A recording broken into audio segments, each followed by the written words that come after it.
ஹல்லேலூயா, ஹல்லேலூயா, ஹல்லேலூயா. தூங்குறவங்க ஹல்லேலூயா, கர்த்தருக்கு ஸ்தோத்திரம், praise the Lord, ஹல்லேலூயா. ஆண்டவராகிய இயேசு கிறிஸ்து நாமத்தினாலே அன்பா அழைத்த அருமையான நம்முடைய திறமை குருவன் ஐயாவுக்காக இயேசு கிறிஸ்து நாமத்தில் அவர்களை வாழ்த்துகிறேன். கர்த்தரை ஆசீர்வதிப்பாராக, அம்மா ஆசீர்வதிப்பாராக. ஆண்டவர் நல்லவராக இருக்கிறார். ஆண்டவர் கிருபையாக இயேசுவின் நாமத்தினாலே கர்த்தரை இயேசுவை அறியாத குடும்பத்தில் நான் பிறந்து இந்த நாளில் பரலோகத்தின் தேவனுக்கு 4 மாடி பக்கத்திலே கன்னிவிளை என்ற இடத்திலே இயேசு கைவிடப்பட்ட அந்த ஊழியத்தை நாங்கள் செய்து வருகிறோம். கர்த்தருடைய நாமத்திற்கு ஸ்தோத்திரம். அருமையாக கடந்த நாட்களில் ஐயாவை காண தேவன் கிருபை தந்தார். ஐயாவோடு சில காரியங்களை பேச கிருபை தந்தார். அதே போல் என்னுடைய பிள்ளையுடைய திருமண காரியத்துக்கும் நாங்கள் வந்து கலந்து கொள்ள உதவி செய்தார். அதற்காக ஸ்தோத்திரம், கர்த்தருக்கு ஸ்தோத்திரம். சரி, அப்படியே நம்ம செய்திக்கு ஆரம்பமாக ஒரு வசனத்தை வாசிப்போம். அதுக்கு முன்பாக நம்ம அப்படி தலை தாழ்த்தி செபிப்போம். நமக்கு ஐயா சொன்ன நேரத்திலே நம்ம முடிக்க போகிறோம். கர்த்தர் ஒரு வார்த்தை சொன்னால் போதும், அற்புதங்கள் நடக்கும். அல்லேலூயா. கர்த்தர் ஒரு வார்த்தை சொன்னால் போதும், அதிசயம் நடக்கும். கர்த்தர் ஒரு வார்த்தை சொன்னால் போதும், வல்லமை புறப்பட்டு வரும். அல்லேலூயா. கர்த்தருடைய நாமத்துக்கு ஸ்தோத்திரம். தலை தாழ்த்தி செபிக்கலாம். எங்களை அதிகமாக நேசிக்கிற நல்ல தகப்பனே, உமக்கு நாங்கள் நன்றி செலுத்துகிறோம் ஐயா, நன்றி செலுத்துகிறோம் ஐயா. இயேசுவின் நாமத்தினாலே பரலோகத்தின் தேவனாகிய பரிசுத்த ஆவியானவரே, இந்த அருமையாக ஆண்டவரே முழு இரவு ஜெபத்தை நீர் ஆசீர்வதித்ததுக்காக ஸ்தோத்திரம் ஆண்டவரே. ஏசப்பா ஆண்டவரே, கடந்த நாளிலிருந்து இந்த நாள் வரைக்கும் ஆண்டவரே, இந்த அதிகாலை வேளையிலே ஆண்டவரே, இந்த நாள் புதிய நாள் துவங்கிவிட்டது. இந்த புதிய நாள் துவங்கி எங்கள் மத்தியிலே 20 நிமிடம் ஆகிவிட்டதப்பா. இந்த புதிய நாளிலே கர்த்தர் புதிய காரியங்களை, புதிய அற்புதங்களை தேவன் செய்வதற்காக ஸ்தோத்திரம் ஆண்டவரே. அடியானை மறைத்து நீர் வெளிப்படும், உங்கள் நாம் மகிமைப்படட்டும். இயேசுவின் நாமத்தில் பிதாவே, ஆமென். அல்லேலூயா. கர்த்தருக்கு ஸ்தோத்திரம். கிறிஸ்துவுக்குள் அருமையானவர்களே, ஆண்டவராகிய கர்த்தர் இன்றைக்கு ஆண்டவர் நல்லவராக இருக்கிறார். நீங்கள் எல்லாரும் கணக்கு கொடுக்க வேண்டும். ஏன்னு சொன்னால் கடன் கொடுக்க போறீங்க. ஆமென். இயேசுவின் நாமத்தில், இயேசுவின் நாமத்தில் எல்லாவற்றையும் உங்களுக்கு விரோதமாக எழும்பின எல்லா காரியத்தையும் நீங்கள் கொடுத்து தீர்க்கும்படி, ஆமென், உங்களை கர்த்தர் விடுதலாக்கும்படியாக ஒரு வசனத்தை வாசி கேட்கலாம். அப்போஸ்தலனாகிய பவுல் ரோமாபுரிக்கு எழுதின நிருபம் 1வது அதிகாரம் அதில் 14வது வசனத்தை 15, 16 ஒருவர் வாசி கேட்கலாம். ஆகையால் 14 1வது அதிகாரம் 14 15, 16 14 வாசிங்க. கிரேக்கருக்கும் மற்ற அந்நியர்களுக்கும் ஞானிகளுக்கும் மூடருக்கும் நான் கடனாளியாக இருக்கிறேன். ஆகையால் ரோமாபுரியில் இருக்கிற உங்களுக்கும் என்னால் இயன்ற மட்டும் சுவிசேஷத்தை பிரசங்கிக்க விரும்புகிறேன். கிறிஸ்துவின் சுவிசேஷத்தை குறித்து நான் வெட்கப்படேன். முன்பு யூதரிலும் பின்பு கிரேக்கரிலும் விசுவாசிகள் எவனோ அவனுக்கு ரட்சிப்பு உண்டாவதற்கு அது தேவைப்பலனாக இருக்கிறது. அல்லேலூயா. எனக்கு அருமையானவர்களே, இந்த பூமியில் எவ்வளவோ நம்ம கடன் பட்டிருக்கலாம். ஏன்னா ஒருவேளை கணக்கு கொடுக்கலாம். இன்றைக்கி வந்து பார்த்து சொன்னால் பிள்ளைகள்கிட்ட நம்ம ஒரு 100 ரூபாய் கொடுத்து பொருள் வாங்கிட்டு வான்னு சொன்னால் மீதி பணத்தை எங்கேன்னு கேட்போம். அல்லேலூயா. அது என்ன செய்வோம்? மீதி பணத்தை எங்கே, எவ்வளவுக்கு வாங்கினேன், எவ்வளவுக்கு செலவழிச்ச, எல்லாத்தையும் நம்ம கணக்கு கேட்போம். அதே சமயத்தில் வெளியிலே நம்முடைய ஆஃபீஸ் நிர்வாகத்தில் பொருள் வாங்கினால் மிச்ச பணத்தை என்ன செய்வாங்க? கணக்கு கேட்பார்கள். அதே போல தான் ஆண்டவராக இயேசுவின் நாமத்தினாலே இங்கே சுவிசேஷத்தை அறிவிக்க நான் ஒரு கடனாளி. அல்லேலூயா.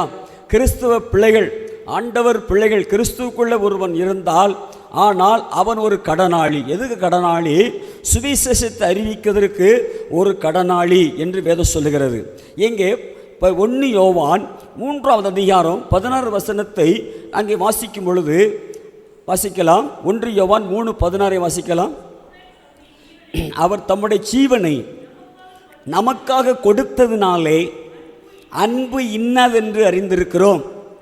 நாமும் சகோதரருக்காக ஜீவனை கொடுக்க கடனாளிகளாக இருக்கிறோம். அல்லேலூயா.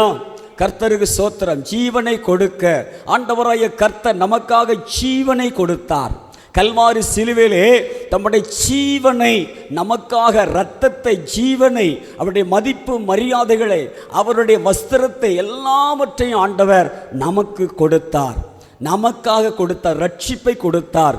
இன்றைக்கு பிறருக்காக நம் ஜீவனை கொடுக்கும்படியாக, சுவிசேஷத்தை அறிவிக்கும்படியாக ஒரு கடன் பட்டிருக்கிறோம். இன்னொரு வசனத்தை வாசிக்கலாம். 3 யோவான் 1:8 வாசிக்கலாம். 3 யோவான் 1 அதிகாரம் 8 வசனம். ஆகையால் நாம் சத்தியத்திற்கு உடன் வேலையாட்களாக இருக்கும்படிக்கு அப்படிப்பட்டவர்களை சேர்த்து கொள்ள கடனாளிகளாக இருக்கிறோம். அல்லேலூயா. கர்த்தருடைய நாமத்திற்கு ஸ்தோத்திரம் உண்டாகட்டும்.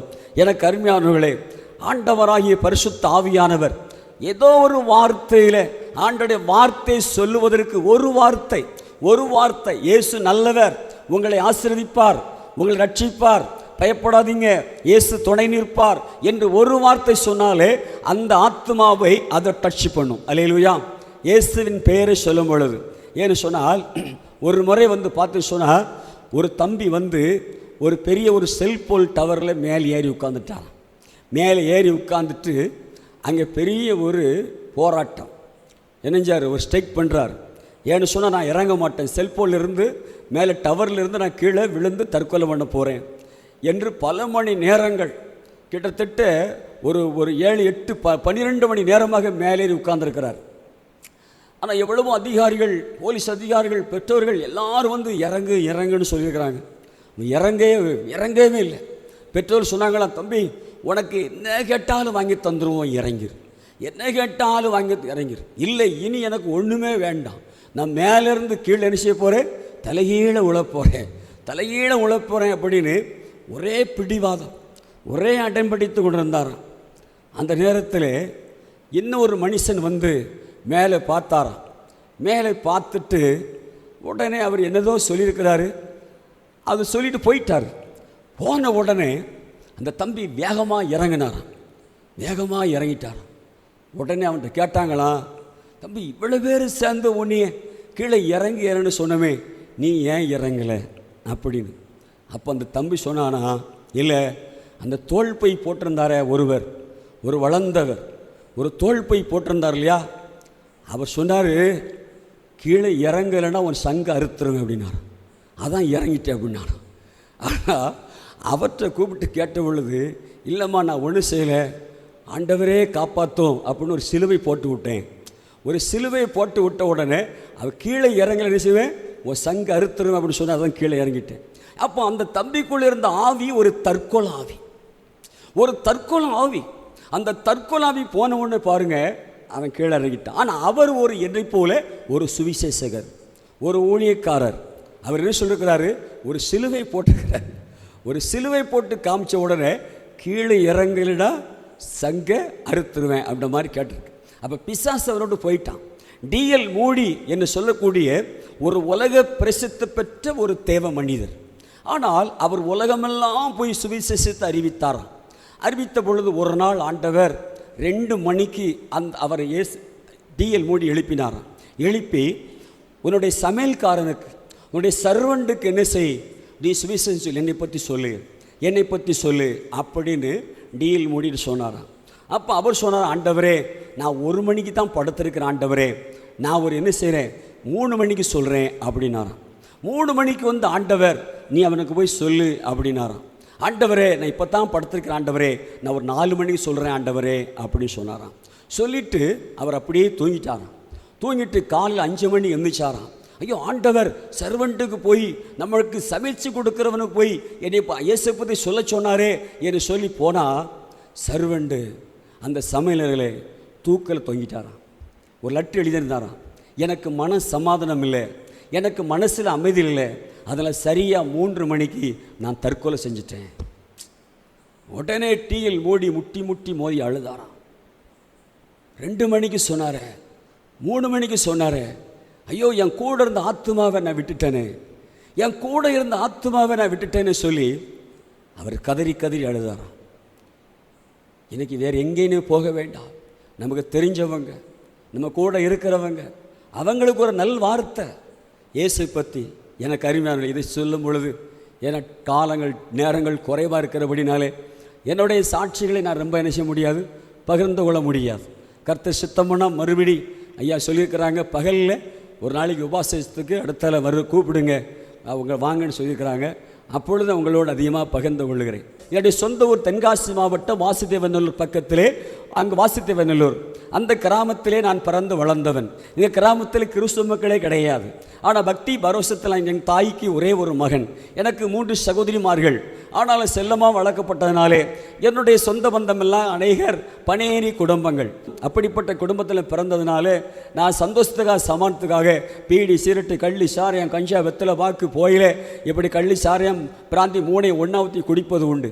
இப்படி பயங்கரமான மது பாட்டத்துக்கு அடிமையாக இருந்து என்னுடைய இருதயத்தில் வியாதிப்பட்டு என் தாயார் மருத்துவமனைக்கு அழைத்து சென்றார்கள். மருத்துவர் சொன்னாங்க, நீங்கள் கும்பிடுற தெய்வத்தை அதிகமாக கும்பிடுங்க, உங்கள் தெய்வம் தான் காப்பாற்றணும்னு சொல்லிட்டாங்க. இதன் மித்தமாக என்னுடைய தாயார் என்னுடைய தகப்பன் பல புண்ணிய ஸ்தலங்களுக்கெல்லாம் அழைத்து சென்றார்கள். ஆனால் எந்த தெய்வமும் எனக்கு சுகம் தரவில்லை.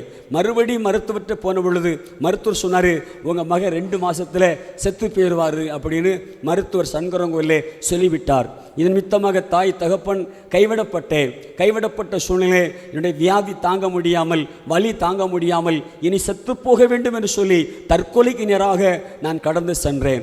1992 வருஷம் 10வது மாதம் 10ஆம் தேதி 2வது சனிக்கிழமை அதிகாலை வேளையிலே ஒரு 7 மணிக்கு நான் தற்கொலைக்கு நேரம் கடந்து சென்ற பொழுது பஸ் ஸ்டாண்டில் ஒரு சிலர் அங்கே பஸ்ஸில் நின்ற ஒரு சகோதரன் ஓடி வந்து ஒரு கைப்பிரதி கொடுத்தார். இயேசு கிறிஸ்துவ பிள்ளைகளை கிண்டல் பரியாசம் பண்ணக்கூடிய விரட்டி அடித்தவன், என் கையினாலே அருவாளை தூக்கிட்டு கிறிஸ்துவனை விரட்டினவன். அப்படிப்பட்ட ஒரு பயங்கரமான ஒரு காரியத்தை செய்தேன். ஆனால் அன்றைக்கு நான் கண்ணீர் வடித்தேன். உடனே ஏன் சகோதரன் அழுகிறீங்க? நான் வாய் விட்டு சொன்னேன், ஐயா நான் தற்கொலை செய்ய போகிறேன். எதுக்கு? வியாதி தாங்க முடியல, நீங்கள் தற்கொலை பண்ணிடாதீங்க. ஆறுதல் சொன்னார். ஆறுதல் சொல்லிவிட்டு சொன்னார், ஐயா நாங்கள் தென்காசி பக்கத்தில் ஒரு செப வீட்டுக்கு போகிறேன், என் கூட வாங்க அப்படின்னு சொன்னார். நான் வரலை, என்ற காசு பண்ணலை. இல்லை சும்மா வாங்க, காசு பண்ண வேண்டாம்.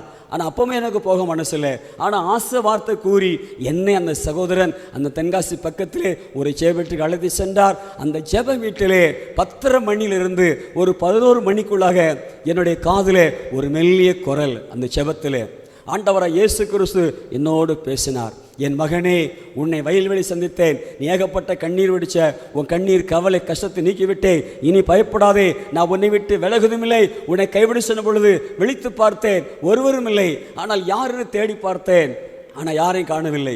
மறுபடியும் கண்ணை மூடின பொழுது மீண்டும் அதே குரல், மெல்லிய குரல், என் மகனே உங்கள் ஊரில் நீ மற்றதான் கிறிஸ்துவனுக்கு பயப்படாதே, இனி உன்னை விட்டு விலக மாட்டேன், உன்னை கைவிட மாட்டேன், உன் பாவங்களை மன்னித்து உன் வியாதிகளை நான் குணமாக்கி விட்டேன், உன்னை இஸ்ரவேல் மக்களுக்கு அடையாளமாக சாட்சியாக ஆசீர்வாதமாக கொண்டு போவேன், நான் தான் இயேசு என்று சொன்ன பொழுது என் கண் திறக்கப்பட்டது. அருமையானவர்களே, அந்த மகிமையான அந்த வல்லமையான ஒளி, அந்த வல்லமை என் மேலே இறங்கின பொழுது, மின்சாரம் போல இறங்கின பொழுது பின்னாடி இருந்து முன்னாடி தூக்கி வீசப்பட்டு முழங்கால் படிட்டு இயேசு கிறிஸ்தன் கண்ணுக்கு மறைஞ்சி போகவே இல்லை. இயேசுவே இயேசுவே இயேசுவே என்று ஒரு 300 தடவை சொல்லியிருக்கிறேன். ஆனால் கீழே விழுந்தேன், எழுந்து நின்றேன். என்னோட உடம்பெல்லாம் தண்ணியாக இருந்துச்சு. சந்தோஷம், சமான மகிழ்ச்சியாக இருந்தது. சாட்சி சொன்ன கூட்ட முடிவிலே சாட்சி சொன்னேன். அதுக்கப்புறம் அந்த சகோதரன் என்னை பல இடங்களுக்கு குற்றாலத்துக்கு வேண்டாம், புரட்டா எது வாங்கி வேண்டாம், ஏன் நான் நிறைவானது வரும் பொழுது குறைவானது ஒழிஞ்சு போவோம் என்று சொல்லி வீட்டுக்கு போனேன். என் தாயின்னு சொன்னேன். என் தாய் நம்பவில்லை. ஆனால் மறுநாள் அதே சங்கரங்கோயில் மருத்துவமனைக்கு அழைச்சி போனார்கள். மருத்துவர் பரிசு சொன்னார், அம்மா உங்கள் மகனுக்கு வியாதி வந்ததுக்கு அறிகுறியே கிடையாது. நான் தான் சொன்னேன் 2 மாதம் செத்துவான்னு சொன்னேன். இன்னைக்கு நான் தான் சொல்லுவேன், அடித்து போட்டு சாக மாட்டார். ஆனால் அந்த மருத்துவர் சொன்ன ஒரு காரியம் சொன்னால், நான் ஒரு நாத்தியவாதி, பேயை நம்ப மாட்டேன், தெய்வத்தை நம்ப மாட்டேன், இன்னைக்கு தெய்வம்னு சொன்னால் இயேசு ஒருவர் தான் தெய்வம். அந்த மருத்துவர் சொன்னார், நீ இயேசு பின்பற்றுங்க, நான் இயேசு பின்பற்றுகிறேன். இப்படிப்பட்ட தெய்வத்தை உலகத்தில் பார்க்கவே முடியாது. கரங்கள் தட்டி மையப்படுத்துங்கள். அல்லேலூயா. சுவிசேஷ அறிவிக்க கடனாளி ஒரு சகோதரன் எனக்கு சுவிசேஷ அறிவித்தார். இதுவரைக்கும் கர்த்தருடைய ஊழியக்காரனாக செயல்படுகிறேன். அல்லேலூயா. எனக்கு அருமையானவர்களே, அதே போல 2வது பார்த்து சொன்னால், முதலாவதாக சுவிசேஷ அறிவிக்க கடனாளி.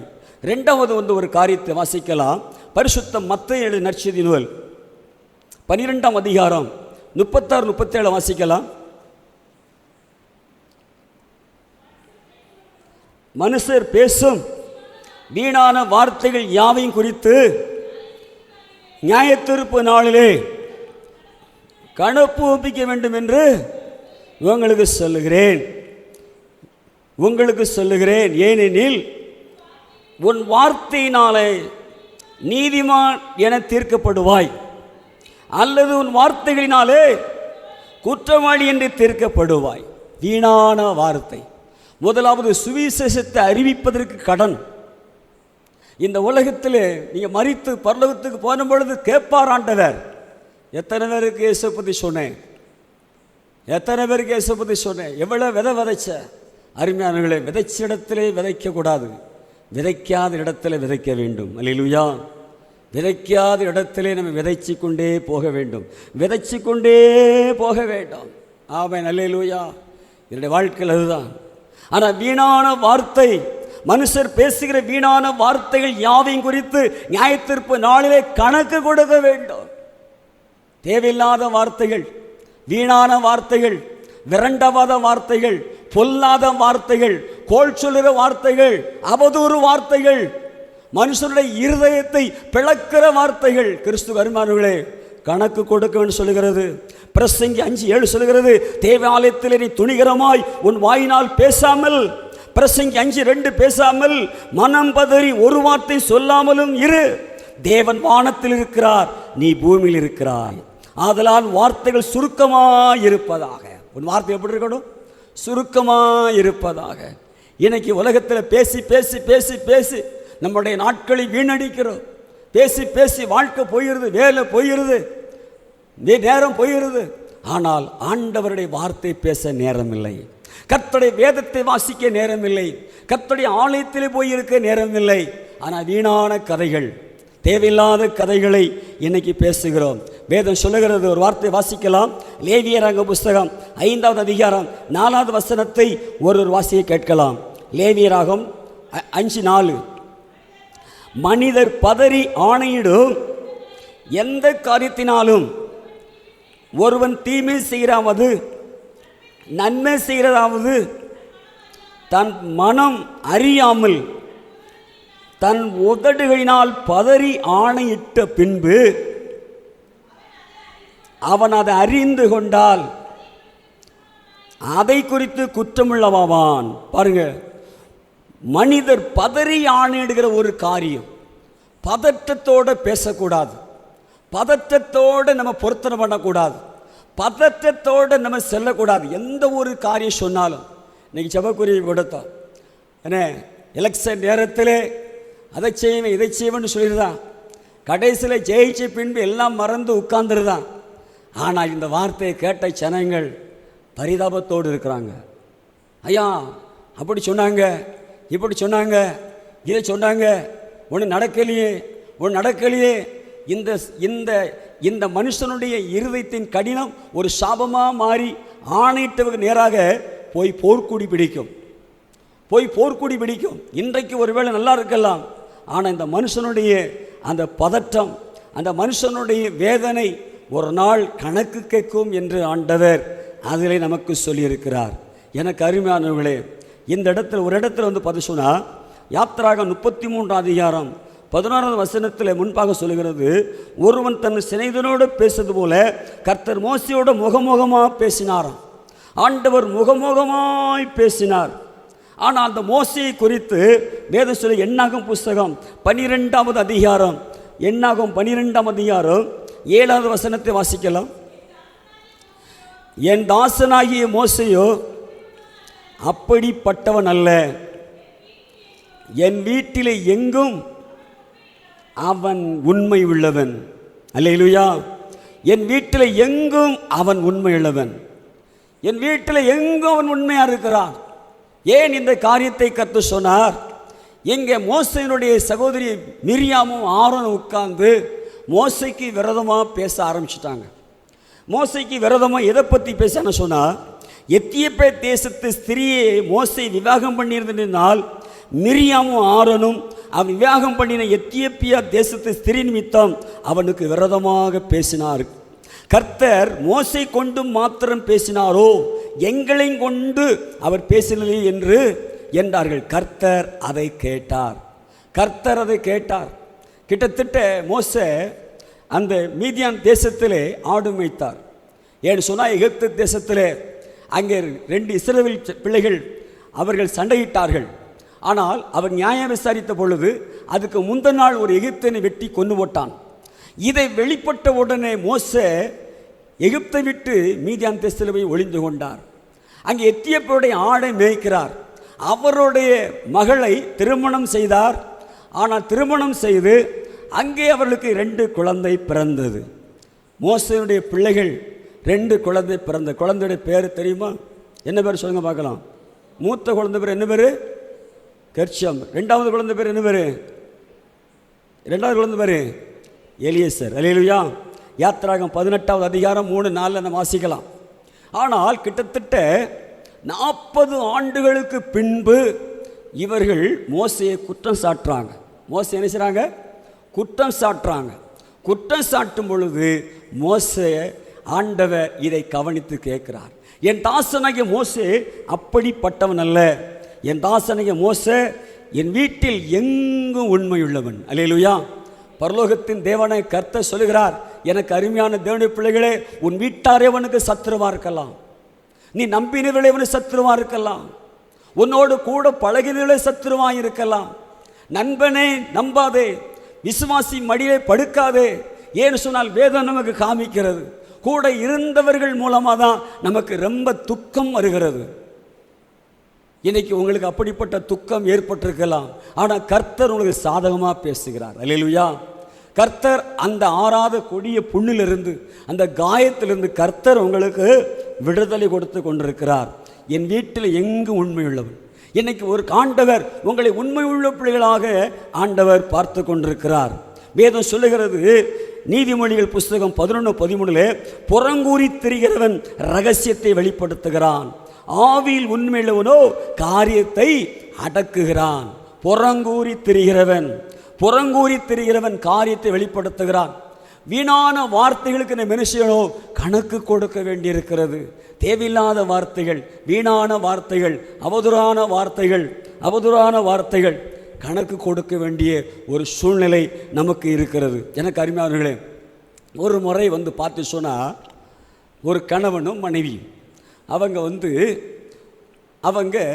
ஒரு காட்டு வழியாக நடந்து போய்கிட்டு இருந்தாங்களாம். இன்னொரு ஊருக்கு போகிறாங்க.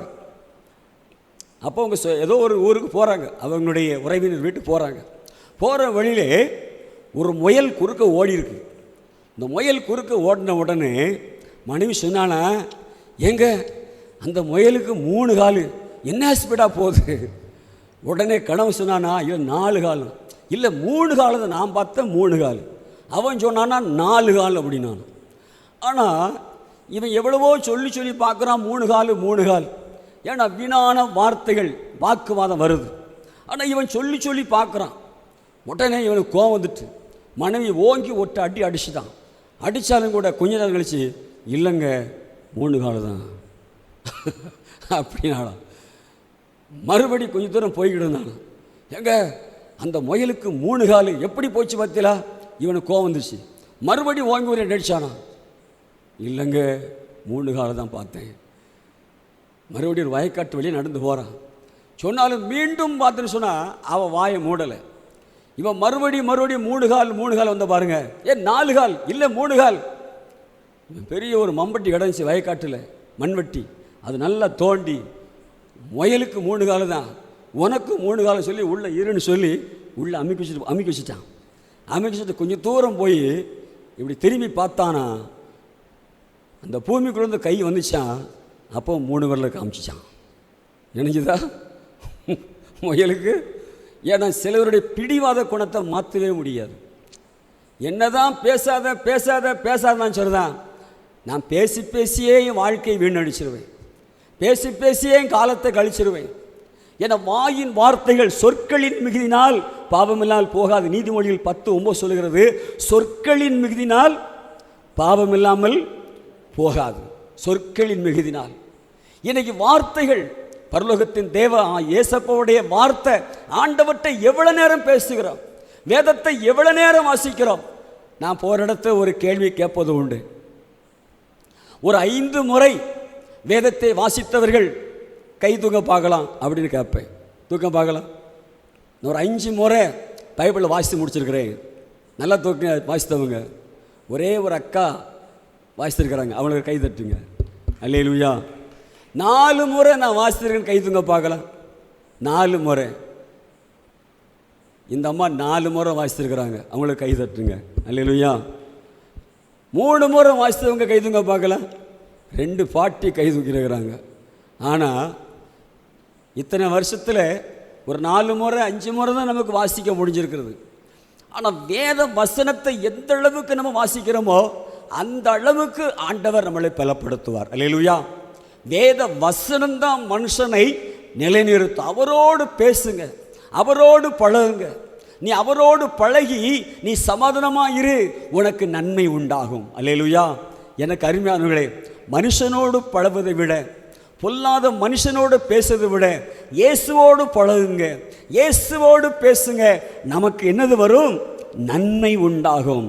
அல்லேலூயா. நமக்கு நன்மையை தருகிற தேவன், நமக்கு நன்மையான காரியத்தை பரலோகத்தின் தேவன் நமக்கு செய்கிறார். அல்லேலூயா. எனக்கு அருமையானவர்களே, உலக மக்களுக்கும் கிறிஸ்தவ மக்களுக்கும் வித்தியாசம் உண்டு. உலக மக்கள் எப்படி வேணாலும் வாழுவாங்க, ஆனால் அவங்களை குறித்து நமக்கு கவலை இல்லை. ஆனால் நாம் எப்படி வாழுகிறோம், நம்மளை குறித்து ஒரு கவலை, நம்மளை குறித்து ஒரு அக்கறை.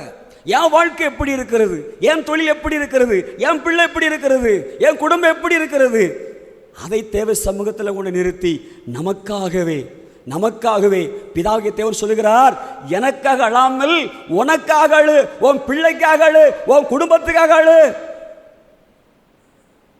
நீயே சரியில்லை, நீ அடுத்தவங்களை பார்க்க உனக்கு என்ன அறிகுறி இருக்கிறது?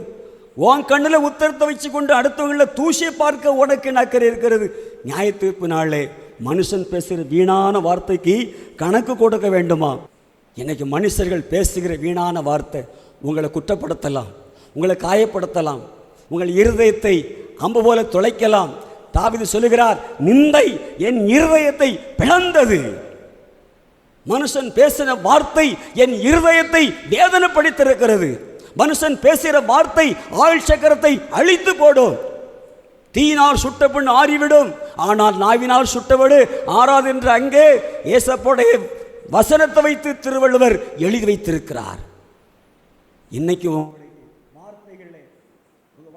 மருந்து போட கர்த்தருடைய வார்த்தை இருக்கிறது. அல்லேலூயா. கர்த்தருடைய வார்த்தை இருக்கிறது. எனக்கு அருமையான தேவனுடைய பிள்ளைகளே, இன்றைக்கு பரலோகத்தின் தேவனாகிய கர்த்தர் உங்களை ஆற்றுகிற தேவனாய் இருக்கிறார். கடைசியாக ஒரு வசனத்தை சொல்லி நான் முடித்துட்டு போய்விடுகிறேன்.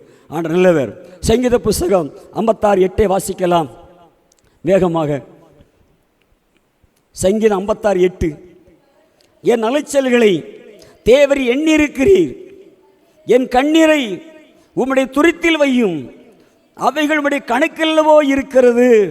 அலைச்சலை எண்ணியிருக்கிறார், கண்ணீரை துரித்தில் வைத்திருக்கிற தேவனுங்க. நான் வடித்த கண்ணீர் ஒன்று மாத்திரம் சொல்லுகிறேன், கிறிஸ்துவை ஏற்றுக்கொள்ளும் முன்பாக நான் அழாத அழுகை இல்லை, நான் வடிக்காத கண்ணீர் அல்ல, நான் படாத பட்ட பாடுகள் அல்ல. ஆனாலும் எப்படியாவது செத்து போகணும், எப்படியாவது தற்கொலை பண்ணிடணும். வியாதிப்பட்டு செத்தான மனுஷன் சொல்லக்கூடாது, எப்படியாவது செத்துறணும்னு சொல்லி ஒரு தரம் இல்லை 2 தரம் இல்லை, பல நேரங்களில் பல வழியில் நான் தற்கொலை சென்றேன். ஆனால் ஆண்டவராய கர்த்தர் என்னை காப்பாற்றினார். ஆனால் இயேசுவை ஏற்றுக்கொண்ட பின்பு அழாமல் இருந்தனா, கவலைப்பட இருந்தனா? இயேசுவை ஏற்றுக்கொள்பாக அழுத அழுகை விட கிறிஸ்துவில் வந்த பின்பு அழுத அழுகை பல மடங்கு. ஆனால் அன்றைக்கு அழுத அழுகை உலகத்தை ஜெயிக்க முடியவில்லை. ஆனால் இன்றைக்கு அழுகிற அழுகை சாத்தானை ஜெயிக்க முடிகிறது. அல்லேலூயா. இன்னைக்கு தற்கொலை அல்ல, தற்கொலை பிசாசு மிது. எந்த சாத்தானும் எந்த பொல்லாத மனிதர்கள் எந்த இடத்துல அகப்பட்டாலும் அவளை விடுவிக்க வல்லமுள்ள தேவன் ஒருவர் உண்டு. அல்லேலூயா. பில்லி சூனிய மாந்திரிய வல்லமை எதுவாக இருந்தாலும் பரவாயில்லை, சத்துருவை எதிர்த்திருக்கக்கூடிய பலத்தை கர்த்தர் கொடுத்தார். அல்லேலூயா. ஒரு இடத்துல ஒரு சகோதரி, அவங்க திருமண காரியங்கள் ஆயத்தப்பட்டிருக்கிறது. ஆனால் அழகான அந்த மகள், இன்னொருங்க அந்த மகளை பெண் கட்டிருக்கிறாங்க, அவங்க கொடுக்கல உடனே இன்னொரு இடத்துல அந்த மகளை பேசி முடிச்சுட்டாங்க. இந்த திருமணம் எப்படி நடக்கும் என்று பார்க்க சொல்லி அந்த மகளுக்கு செய்வன வச்சுட்டான் பில்லி சூனியம். அந்த பேய் போய் அந்த மகளுக்குள்ள இருக்கிறது, அந்த பேய் அந்த மகள் இருக்கிறது. ஆனால் ஒரு நாள் ஒரு அருமையான ஒரு சகோதரன், செல்லப்பா என்ற ஒரு சகோதரன், அந்த சகோதரனோடு நான் போய் கொண்டிருக்கிற ஒரு பெரியருக்காக ஒரு சகோதரி ஓடி வந்து அந்த சகோதரரை பேசுகிறாங்க. அப்போ இதை பகிர்ந்து கொள்கிறாங்க. தங்கச்சி எப்படி இருக்கா, இன்னும் அப்படித்தான் இருக்கா, யாரையும் விட மாட்டேங்கிறா, யார் வந்தாலும் அடிச்சிருதா, சட்டையை கிழிச்சிருதா, ஐயா என்ன செய்யனே தெரியல. அப்போ நான் கேட்குறேன், சகோதரர் யார் அவர்கள்? இல்லையா, நீங்கள் இப்போ தான் கிறிஸ்துவில் வந்திருக்கீங்க, உங்களுக்கு ஒன்றும் தெரியாது. இல்லை அழைச்சிட்டு போங்க, பரவாயில்லை. இந்த சர்ட்டு அழைச்சிட்டு போனாங்க. ஐயா தம்பி, நீ சின்ன பையனாக இருக்கியே, சின்னவன் 1000 சின்ன பழத்தாச்சி ஆதி ஆவான், நீங்கள் திறந்து விடுங்க தம்பி, ஏதாவது எனக்கு சொல்லிடக்கூடாது, சாவியை கொடுங்க. சாவியை வாங்கினேன். அவங்கெல்லாம் ஓடிட்டாங்க. கதவை திறந்து நான் உள்ள நின்று கதவை நான் பூட்டிட்டேன். இந்த சகோதரி ஸ்டெல்லா, அந்த சகோதரி பேர். உடனே கதவை பூட்டிட்டு இந்த சகோதரி இப்படி குத்தச்சு இப்படி உட்காந்துருந்தாங்க. ஒரே ஒரு வார்த்தை, ஸ்டெல்லா அவனை கூப்பிட்டேன். கண்ணு உழதண்டி அப்படியே பார்த்துச்சு, பாய்ஞ்சு வரது மாதிரி. ஒரே ஒரு சிரிப்பு தான், வேறு ஒன்றுமே செய்யலை. என்னம்மா அப்படின்னு. அப்படியே முகம் சுருங்கிச்சு. தலையில் ஒரு கையை வச்சேன். எந்திரிமா அப்படின்னு. எந்திரிச்சா. வீட்டுக்கு கூட்டிகிட்டு வந்தேன். காப்பி விடுங்கன்னு சொன்னேன். வெளியே கூட காப்பி கொடுத்தாங்க. ஒன்றும் முடியல. 3ஆம் நாள் திருமணம் முடிஞ்சிச்சு. அல்லேலூயா. என் ஆண்டவரால் கூடாத காரியம் ஒன்றும் இல்லைங்க.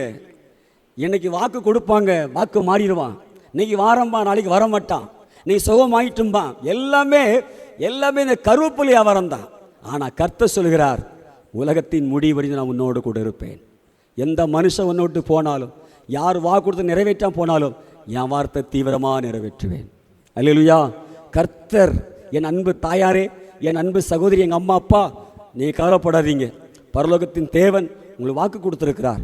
அந்த வார்த்தையை ஏசப்பா எப்படி செய்வார்? தீவிரமாக நிறைவேற்றுவார். அல்லேலூயா. தீவிரமாக நிறைவேற்றுவார். ஆகாரின் கண்ணீரை துடைத்தாண்டவர், யோசேப்பின் கண்ணீரை துடைத்தாண்டவர், தாவீதின் கண்ணீரை துடைத்தாண்டவர், இசைக்கியா ராஜாவின் கண்ணீரை துடைத்தாண்டவர், அந்த ஏழை விதவை கண்ணீரை துடைத்து அந்த ஏழை விதவின் மகனை உயிரோடு எழுப்பினவர் உங்கள் கண்ணீரை துடைப்பார். அல்லேலூயா. உங்கள் கண்ணீர் துடைப்பார். இதுவரைக்கும் அழுது கொண்டிருக்கிறாய், ஒரே ஒரு வசனத்தை வாசிக்கிறேன். ஏசாயா 30:19 சொல்லுகிறது, இனி நீ அழுது கொண்டிராய், உன் கூப்பிடும் சத்தத்துக்கு அவர் உருக்கமாய் இறங்கி அதை கேட்டவுடனே உனக்கு மறு உத்தரவு அருளுவார். அல்லேலூயா. உங்களுக்கு மறு உத்தரவு கர்த்தர் கொடுத்து விட்டார். இனி நீங்கள் அழ தேவையில்லை. உங்கள் பிள்ளைகளுக்காக, உங்கள் கணவனுக்காக, உனக்காக, வியாதிக்காக, கடனுக்காக, சொத்துக்காக, தொலைந்து போன பொருளுக்காக, எதுக்காக அழுதீர்களோ இன்னைக்கு அழ தேவையில்லை. இயேசுவின் நாமத்தில் இந்த காலை வேளையிலே கர்த்தர் உங்களை நகைக்க பண்ணுகிறார். கரங்களை தட்டி தினம் மையப்படுத்துங்கள். அப்படியே கண்களை மூடுவோம்.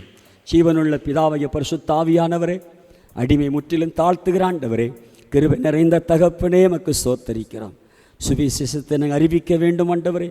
கண்டன் வீணான வார்த்தைகளுக்கு விலகி பாதுகாத்துக்கொள்ளும் ஆண்டவரே. கண்ணீரை கண்ட தேவன் எங்கள் கண்ணீரை கழிப்பாய் மாத்தினக ஸ்தோத்திரம். எங்கள் திருச்சபை குருவான் ஐயாவை ஆசீர்வதிங்க, திருச்சபை மக்கள் ஆசீர்வதிங்க. இந்த மக்களுக்கு அதிகமாக நான் செபிக்கிறேன். ஜெயபால் டைவட் ஐயாவுக்காக ஸ்தோத்திரம், சபை ஊழியருக்காக ஸ்தோத்திரம். அடியானை தாழ்த்துக்கிறோமப்பா. ஐயாவை அம்மாயின் தொடர்ந்து ஆசீர்வதிங்க. நல்ல செய்தியை கேட்க கிருபை தாரும். நான் ரவிபரிச்சமான ஊழியக்காரன், கடை மாத்திரம் செய்திருக்கிறேன். எல்லா மகிமும் உண்டாகட்டும். இயேசுவின் நாமத்தில் பிதாவே, ஆமென். எங்கள் கண்மலை மீட்பருமாகிய கர்த்தாவே, எங்கள் வாயின் வார்த்தைகளும் எங்கள் இருதயத்தின் தியானங்கள் வேண்டுதல்கள் எல்லாம் தேவரின் சமூகத்தில் எப்பொழுதும் பிரதியாய் இருப்பதாக. கர்த்தர் உங்களோடு இருப்பாராக. தேவ சமாதானத்தோடே போய் வர கடவோம்.